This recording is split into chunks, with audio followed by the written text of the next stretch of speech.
My sister announced her pregnancy at my wedding during my vows. My sister stood up in the middle of my wedding vows and screamed that she was pregnant. And I mean, screamed it. Like she wanted to make sure even the people in the parking lot could hear. Half my wedding guests rushed over to congratulate her while I was standing at the altar mid sentence. My brand new husband looked at me like he couldn't believe what was happening. Neither could I. But here's what nobody knew. I'd caught the whole thing on camera. My sister had planned this disruption for weeks, and I had proof. Let me tell you exactly how my wedding day became a masterclass in exposing an attention-seeking narcissist. I need to back up and give you some context about my sister because this wasn't just some impulsive outburst. This was completely in character for Rachel. Rachel is 2 years older than me. Growing up, everything was always about her. Every family dinner, every holiday, every event, Rachel found a way to make herself the center of attention. When I graduated high school as valedictorian, Rachel announced at my graduation party that she'd just gotten accepted to a master's program. When I got my first job promotion, Rachel showed up to the celebration dinner and spent the whole time talking about her new car. When our grandmother died, Rachel made the funeral about how devastated she was, crying so loudly during the service that people couldn't hear the eulogy. My parents always made excuses for her. That's just how Rachel is. She doesn't mean anything by it. Try to be understanding. She's going through a lot. Rachel always seemed to be going through a lot. There was always some crisis, some drama, some reason why she needed extra attention and support. And my parents always gave it to her. Me? I was the easy child, the one who didn't cause problems, the one who got good grades and stayed out of trouble, and didn't need constant validation, which meant I got a lot less attention because I didn't demand it the way Rachel did. I learned early on not to expect my family to celebrate my achievements the way they celebrated Rachel's. It hurt, but I accepted it. That's just how our family worked. But my wedding was supposed to be different. I got engaged to my boyfriend Drew about a year ago. We'd been together for 4 years, and it was the healthiest, most supportive relationship I'd ever had. Drew actually celebrated my accomplishments. He didn't need me to dim my light so his could shine brighter. When I told my family we were engaged, I was genuinely happy and excited. Rachel's reaction was interesting. She hugged me and said congratulations, but there was something off about it, like she was forcing enthusiasm. My mom noticed too and later told me Rachel was probably just emotional because she'd been with her boyfriend Keith for 6 years and he still hadn't proposed. I felt a little guilty about that. I didn't want my happiness to make Rachel feel bad about her own relationship. But Drew reminded me that I couldn't control Rachel's feelings, and I deserved to be excited about my own engagement. The wedding planning started immediately. Drew and I wanted something relatively simple, about 80 guests, nice venue, good food, meaningful ceremony. We set the date for June 18th, about 9 months away. Rachel was actually really helpful at first. She came to venue viewings with me, helped me pick out invitations, gave me advice on photographers. I thought this would be a bonding experience for us. Maybe she was genuinely happy for me. About 6 months before my wedding, Rachel got engaged to Keith. My parents were thrilled. There was this big family dinner to celebrate, and Rachel showed off her ring and talked about wedding plans. I was happy for her, genuinely. She'd been wanting this for years. But I also noticed something. Rachel kept mentioning how her wedding would be different from mine.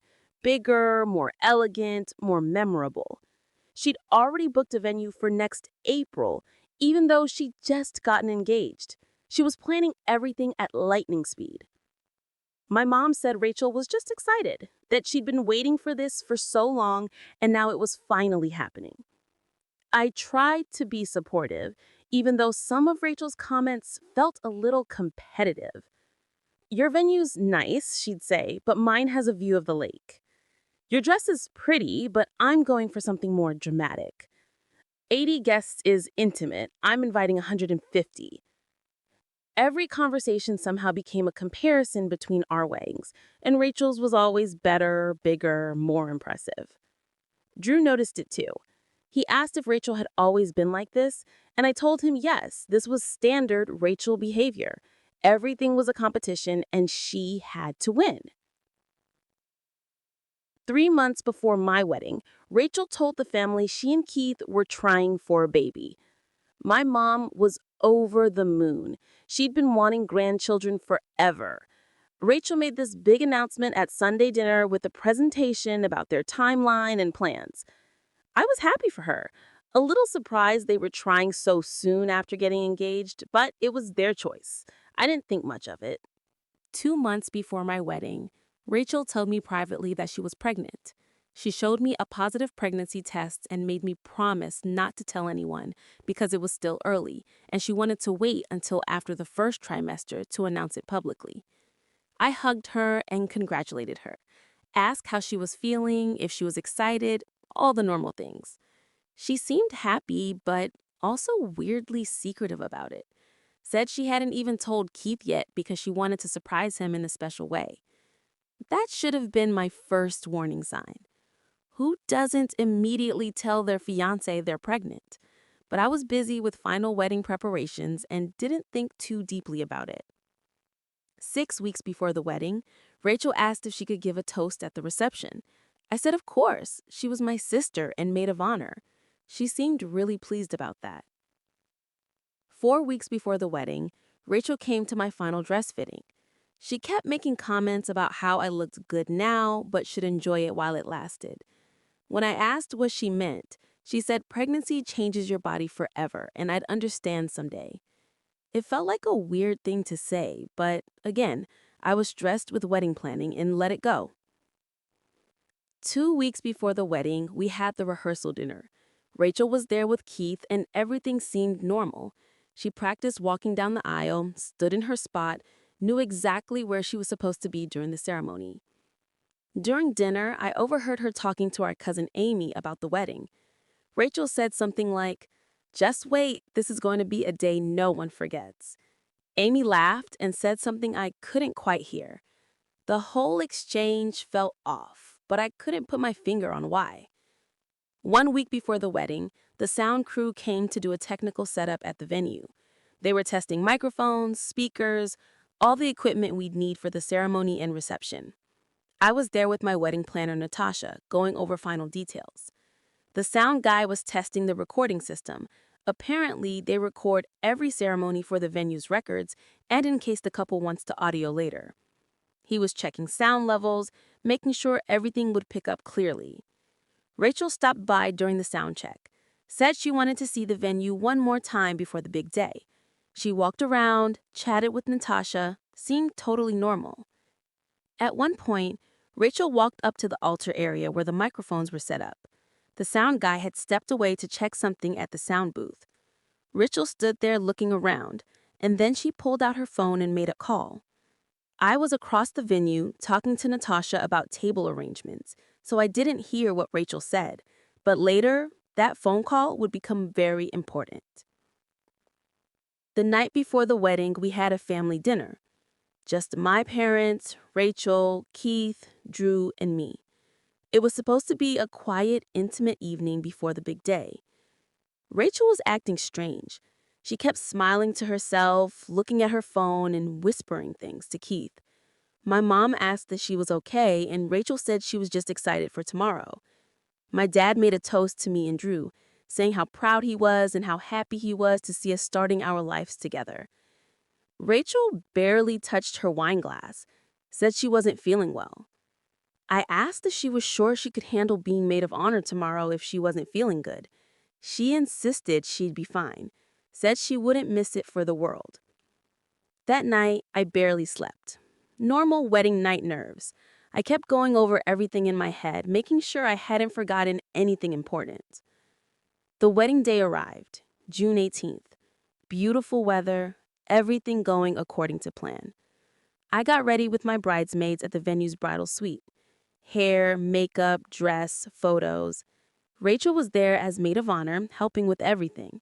She seemed totally normal, no signs of feeling sick like she'd claimed the night before.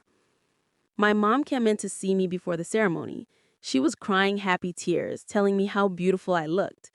Rachel was standing in the background watching, and I remembered thinking her expression was odd. Not happy, not sad, just calculating. The ceremony was scheduled to start at 4 p.m. Guests arrived, took their seats. The venue looked perfect. The music started. My bridesmaids walked down the aisle one by one. Then Rachel as maid of honor. Then me, with my dad. I was so happy in that moment, looking at Drew at the altar, seeing all our friends and family there, knowing we were about to make this commitment to each other. It felt perfect.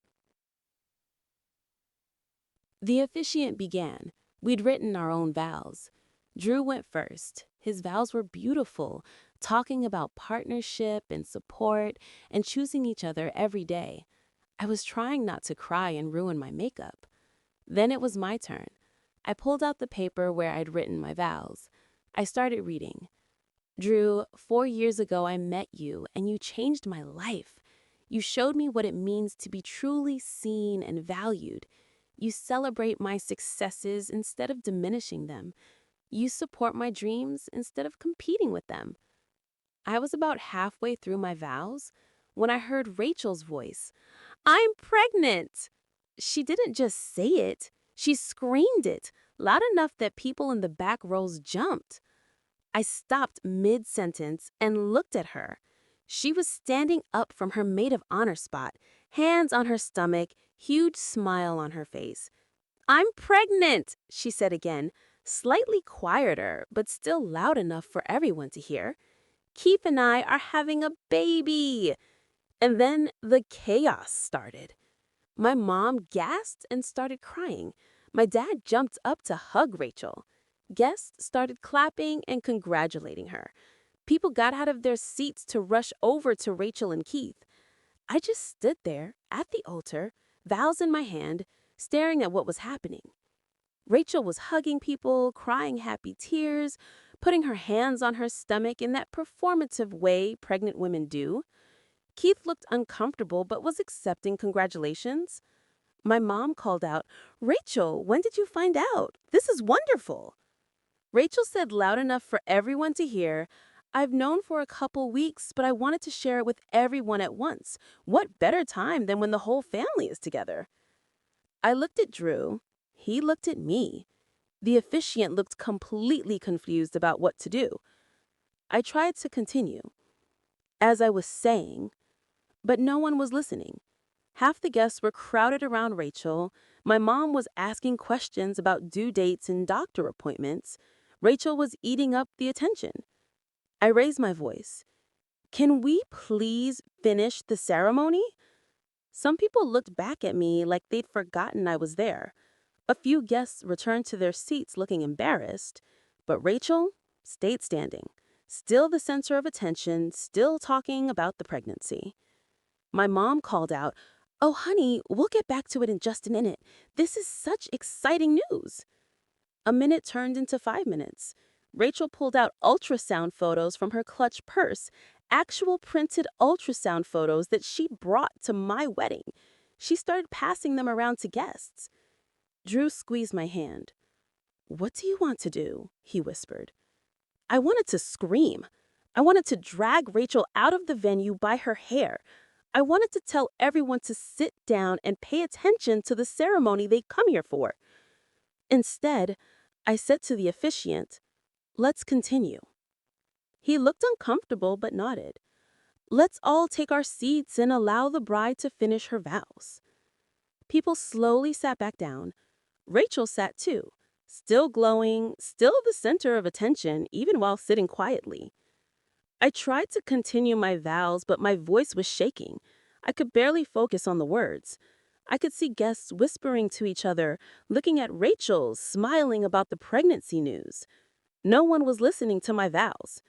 No one was paying attention to the ceremony. My wedding had become background noise to Rachel's announcement. I got through the rest of the vows somehow. Drew and I exchanged rings. The officiant pronounced us married. We kissed. People clapped, but it felt half-hearted, like they were just going through the motions. As we walked back down the aisle as husband and wife, I could hear people still talking about Rachel's pregnancy. My moment was gone. My wedding ceremony had been hijacked. The reception started immediately after in the venue's ballroom. Drew and I did our entrance as married couple. Some people clapped, but others were still clustered around Rachel, looking at ultrasound photos. Our first dance happened. I went through the motions, but I was numb. I couldn't believe what had just happened. Couldn't believe Rachel had actually done that. Drew whispered to me during the dance, "Are you okay?" I wasn't okay, but I said, "We'll talk later." Dinner was served. Toasts were supposed to happen between courses. My dad went first, giving a nice speech about me and Drew, but even he mentioned Rachel's pregnancy news, saying what a special day it was for the whole family. Then Rachel stood up to give her maid of honor toast. She started with the usual stuff about growing up with me, memories from childhood, how happy she was to see me married. It sounded rehearsed and insincere. Then she said, "And I'm so glad I could share my own happy news today. I know some people might think it's bad timing, but honestly, I couldn't wait another day to tell everyone. When you're this excited about something, you just have to share it. I hope no one minds that I stole a little bit of the spotlight." She said it with a smile, like it was charming instead of deliberately selfish. People laughed and clapped. My mom was crying happy tears again. No one seemed to notice how inappropriate it was, except Drew, my bridesmaids, and a few of my friends who looked horrified. I sat there, staring at my plate, trying not to cry, trying not to stand up and scream. After Rachel's toast, the party continued. The DJ played music, people danced, but every conversation I overheard was about Rachel's pregnancy. People kept coming up to congratulate her instead of congratulating me and Drew. One of Drew's aunts actually asked me when Drew and I were planning to have kids, then said, "You should hurry up so your sister's baby has a cousin close in age." My wedding had become Rachel's pregnancy announcement party. Around 8 p.m., I went to the bathroom to cry in private. My best friend, Lena, followed me. "I can't believe she did that," Lena said. "I'm so sorry." I told Lena I wasn't even surprised. This was classic Rachel behavior. Take someone else's moment and make it about herself. Lena said, "You should say something. Don't let her get away with this." But what could I say? The damage was already done. The ceremony was over. The reception was halfway through. Rachel had already won. Then I remembered something. The sound check. The recording system. I asked Lena to find Natasha, my wedding planner. When Natasha came to the bathroom, I asked her about the venue's recording system. She confirmed that everything was being recorded, both ceremony and reception, and that they also had recordings from the sound check. I asked if it was possible to access those recordings. Natasha made a call to the sound guy, and 5 minutes later, I had access to all the audio files on a laptop in the venue's back office. I started listening to the sound check recording from a week ago. Most of it was just the sound guy testing levels, music playing, Natasha talking about logistics. Then I heard Rachel's voice, clear as day, standing at the altar where the microphones were set up, on the phone with someone. "Yeah, I'm going to do it during the vows, right in the middle when everyone's paying attention. It'll be perfect." The person on the other end said something I couldn't hear. Rachel laughed. I know, but honestly, she'll get over it. It's just a wedding. My pregnancy is actually life-changing news. People will understand." More murmured response from the other person. I already talked to mom and dad about it, told them to act really surprised and excited when I announce it. They're going to make a big deal about it. Everyone will follow their lead. My stomach dropped. My parents knew. Rachel had told them in advance, and they'd agreed to go along with it. Rachel continued on the recording. I've got ultrasound pictures printed to pass around. I'm going to make sure everyone sees them, and I'm giving a toast, so I'll mention it again during that to make sure people who missed it during the ceremony hear about it. She paused. Trust me, by the end of the night, no one's going to remember it was supposed to be her wedding. They'll remember it as the day I announced my pregnancy. She laughed again and hung up. On the recording, I could hear her heels clicking as she walked away from the microphones. I sat there staring at my plate. Lena was listening over my shoulder. Oh my God, she's evil, like actually evil. I made a copy of that audio file onto a USB drive. Then I asked Natasha if it was possible to play an audio file through the venue's sound system. She said yes, definitely. Asked if I wanted to play something for the reception. I said yes. I wanted to play something very specific. At 9 p.m., the DJ was supposed to play our last dance song before the party wound down. I asked him to hold off for a few minutes because I wanted to make an announcement first. I took the microphone, asked for everyone's attention. People quieted down and looked at me. Thank you all so much for being here today, I said. It means the world to Drew and me to have everyone we love in one place to celebrate with us. People smiled and clapped politely. It's been a very eventful day, I continued. Lots of excitement, lots of surprises, some planned, some not so planned. Rachel was sitting at the head table looking smug. She probably thought I was about to thank her for the maid of honor duties or something. I wanted to share something with all of you, I said. A week ago, there was a sound check here at the venue.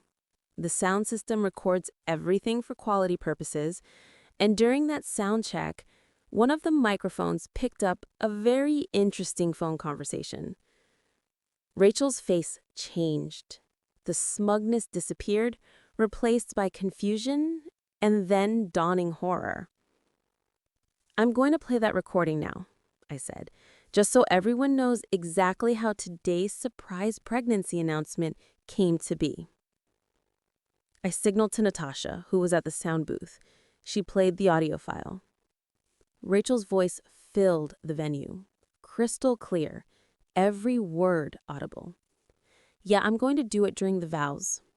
Right in the middle, when everyone's paying attention, it'll be perfect. People were looking around confused, trying to figure out what they were hearing.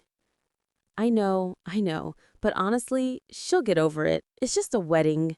My pregnancy is actually life-changing news. People will understand. The room was completely silent now, except for Rachel's recorded voice. People were starting to realize what they were listening to. I already talked to Mom and Dad about it, told them to act really surprised and excited when I announce it. They're going to make a big deal about it. Everyone will follow their lead. My mom's face went pale. My dad looked like he wanted to disappear. I've got ultrasound pictures printed to pass around. I'm going to make sure everyone sees them. And I'm giving a toast, so I'll mention it again during that to make sure people who missed it during the ceremony hear about it. Rachel stood up like she was going to run, but she was boxed in at the head table. Trust me, by the end of the night, no one's going to remember it was supposed to be her wedding. They'll remember it as the day I announced my pregnancy. The recording ended. The room was dead silent. I let the silence hang there for a moment. Then I said, that was my sister Rachel, planning exactly how she was going to hijack my wedding ceremony, a plan she made at least a week in advance, a plan my parents knew about and agreed to participate in. People were staring at Rachel and my parents with expressions ranging from shock to disgust. Rachel finally found her voice. That's out of context. That's not what I meant. You're twisting it. I'm not twisting anything, I said calmly. Everyone just heard exactly what you said, in your own words. You planned to disrupt my vows. You coordinated with Mom and Dad to make sure everyone paid attention to you instead of me. You brought printed ultrasound photos to my wedding specifically to steal attention." "I'm pregnant," Rachel said, desperately. "I'm your sister and I'm pregnant, and you're trying to humiliate me in front of everyone." "I'm not attacking you," I said. "I'm just telling the truth. You attacked my wedding. Deliberately, premeditatedly. And now everyone knows." Keith, Rachel's fiancé, stood up. "Maybe we should go." "Yeah, maybe you should." Rachel grabbed her purse and practically ran out of the venue. Keith followed her. My parents sat there looking devastated, but they didn't leave. After they were gone, I turned back to the remaining guests. "I'm sorry you all had to witness that, but I needed everyone to know the truth. Today was supposed to be about me and Drew making a commitment to each other. My sister decided weeks ago that she was going to make it about her instead. And she succeeded during the ceremony, but I'm not going to let her ruin the whole day." I handed the microphone back to the DJ. "Can you play our last dance song now?" He looked stunned but nodded. The music started. Drew took my hand and led me to the dance floor. Slowly, other people joined us. My friends, Drew's family, guests who were horrified by what Rachel had done. People came up during the dance to apologize, to say they couldn't believe Rachel had done that, to tell me they were sorry for participating in the circus during the ceremony. My mom approached me after the dance. She was crying. "I'm so sorry. Rachel convinced us it would be fine. She said you wouldn't mind, that you'd be happy to share the spotlight with your sister. We should have asked you first." I looked at her and said, "Yes, you should have. You're my mother. You should have been thinking about my feelings, not Rachel's feelings." She nodded, crying harder. "I know. I'm so sorry. We always make excuses for Rachel, and it's not fair to you.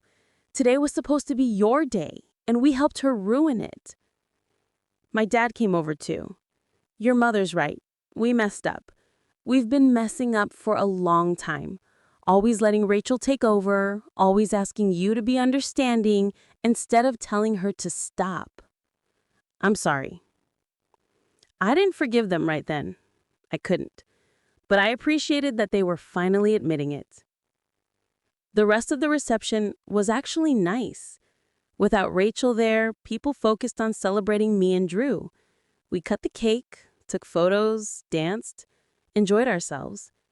It wasn't the wedding I'd planned, but the last few hours were good. Drew and I left for a honeymoon the next day. We'd planned a 2-week trip to Greece. Before we left, I turned off my phone. I didn't want to deal with any of it while we were supposed to be celebrating.